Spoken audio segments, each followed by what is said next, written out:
Magandang araw po, Doc Willie ulit to. Pasensya na, matagal na yung huling live ko nung isang araw pa. Medyo hindi maganda pakiramdam ko nung last 3 to 4 days Kaya pinipili ko yung araw na malakas ako, maayos ako, na may energy ako bago ako nagpapakita sa inyo. Okay? Meron lang ako mga gusto ikwento sa mga nalalaman ko. Pwede po kayong mag-comment. Maraming salamat po. First of all, buhay pa tayo sa mga vlogger nagsasabi. Everyday may nagsasabi, patay na ako. So, pang clickbait nila, ay nako, Pinoy talaga. May nagbabalita sa akin na marami daw uminom ngayon ng antidepressant. Kasi daw, nadidepress daw sa akin. May sakit daw ako. Sabi ko, grabe naman. So, wag na po. Para sa akin, hindi nyo kailangan ng antidepressant. Magla-live na lang ako. Ha? Lahat naman may hangganan yung buhay. Pero, so wag na kayo inom ng antidepressant. Wag na kayo muna pupunta sa psychiatrist. Okay naman si Doc Willie. Medyo okay naman yung kulay ko, di ba? Maayos naman yan. Sa unang-una, malaki ang pasasalamat ko sa lahat na nagdarasal, nag-share. Ang dami-dami, sobra dami. Thank you so much. Maraming salamat sa 99.9% na nagpapasalamat, nagdarasal. I appreciate it. Malaking tulong po. Pang-ilan na ba yung chemo ko? Nakaka-second chemo na ako. And malalaman natin yung resulta kung lumaki o lumiit yung bukol by mga October 9. So, baka October 9, October 10, makwento ko sa inyo kung ano na nangyari dun sa 16 cm by 13 by 12, mga ganito sa kalaki. Para siyang football. Kung lumiit na ba? Pag lumaki, bad news. Pag hindi lumiit, bad news din. Pag lumiit konti, pwede na. Pero malay mo, baka lumiit ng kalahati. Who knows, di ba? Who knows, baka lumiit. Hindi natin malalaman kung taba ba to, laman na to. Pero nakikita ko, marami nang lumuluwag sa katawan ko. Tsaka, ewan ko lang kung maniniwala po kayo, marami ako nakukuhang messages Minsan, like ngayon, ang problema ko yung chemo side effect ng fecal impaction. So, isang palang problema dito sa doxorubicin, papatigasin ang dumi mo. Bukod sa mawawala yung buhok mo, ang dumi mo magiging parang bato. So, ang hirap siya talaga. So, lahat ng mga mucosa ko, nagkakasugat-sugat. Ito yung nakita nyo, nangingitim siya. Dark siya maitim siya. Lahat ng dulo maiitim. Pati dito mucosa maiitim. Alam nyo naman dito sa may puwet natin, ano yan, mucosa yan. So, sobra siya sensitive, konting gas-gas, dudugo siya talaga. So, masakit. Pero yung bukol, so far, mukhang mabait naman siya. Hindi siya nanggugulo. Huwag ko lang dadaganan sa kanan. So, I think it's getting better. Nasa kulay, nawala na yung jaundice ko. Mas nakakakain na ako. Sabi nga ng doktor ko, ni Dr. Ang Peng Tiam, talagang hindi to laro-laro, hindi to play-play. Away talaga to, laban ng bukol. Kain ng kain, kahit ano makain mo. Kainin mo lahat para may laban ka. Idumi mo lahat, kain dumi, para may panlaban tayo sa cancer. Kasi yung cancer mismo, kumakain siya ng sarili niyang pagkain Kinakain niya yung pagkain natin. So pag kumain tayo, may kahati pa tayo. Okay? So maraming salamat. Pag nakita niyo ngumingiwi ako mamaya, baka umaatake yung sakit dito sa puweta. Nasabi ko noon na pag sa Pilipinas ay 3 araw, patay na ako. Tama po yun.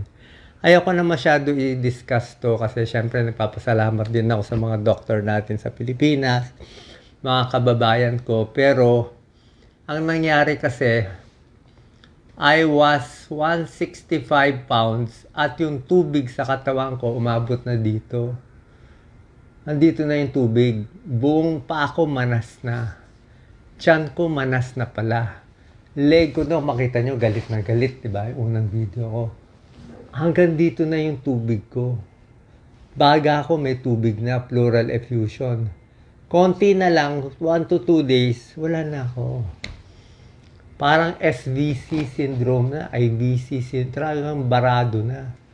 Pagdating ko dito sa Singapore, lahat mo sinasabi first video, sa Singapore pa lang, unang tingin pa lang sa akin, sabi, you are 10 kilos or 22 pounds overweight sa tubig. Kaya unang araw pa lang, tinanggal agad yung tubig. Tinanggal nila agad yung tubig. Albumin, Lasix, pinaihi ako ng pinaihi. Hanggang bumaba yung tubig. Kaya nakahinga ako. Diba? So, sabi ko, parang God's will yun eh. Kasi medyo delirium na ako noon. Yung kapatid ko na namahala sa akin, sinakay na lang ako sa airplane. Tapos nakita ko, nandito na lang ako. Actually, ayaw pa nga ako gamutin ng doktor ko dito. Sabi niya, sino ka ba? Ba't ka nakalusot sa linya? Mahaba pila sa akin.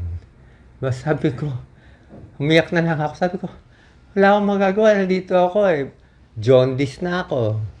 Ganito na ako. Kita mo naman yung isang hawak pa lang niya. May laki ng bukol mo. Grabe. Pero sabi niya, huwag kang mag-alala. In 48 hours, papagalingin kita. Sabi ko, 48 hours ha. Galing ha. Oo nga, 48 hours. Tinanggal yung tubig, may gamot agad. So in 48 hours, bugbog agad. Sabi ko, grabe healthcare dito. Kaya nga sabi ko, kawawa talaga yung kababayan natin. Pag may chance ako, aayusin ko. Kaya para sa akin, naging parang God's will to. Parang, I mean, kung wala ng purpose ang Diyos sa akin, hindi dapat patayin na ako. Pa? Kung wala ng purpose, di dapat din ako nag-abroad. Patay na ako, tapos na, that's it. Nakita ko na nga nanay ko, sinusundo na nga ako. So that's it. Diba? So nabuhay pa ako, may mission ako. Number 1 mission, nakita ko, kailangan bumait ang mga Pilipino. Kailangan bumalik tayo sa Diyos. Hindi na pwede yung puro scam, puro fake news, puro paninira, puro benta ng boto, puro pagmumura, puro kung ano na lang pinapanood. Hindi naman pwede ganun. Mamalasin tayo. Paano tayo yayaman bilang bansa kung puro ganyan na lang ang laman ng utak natin? Diba? Dapat konti naman. Konting balik. Tingnan natin. Tingnan mo yung mga overseas natin. Ang daming Pilipino dito sa Singapore. More than 50%. Ang gagaling. And there's yung ngayon, Pilipino. Ang gagaling.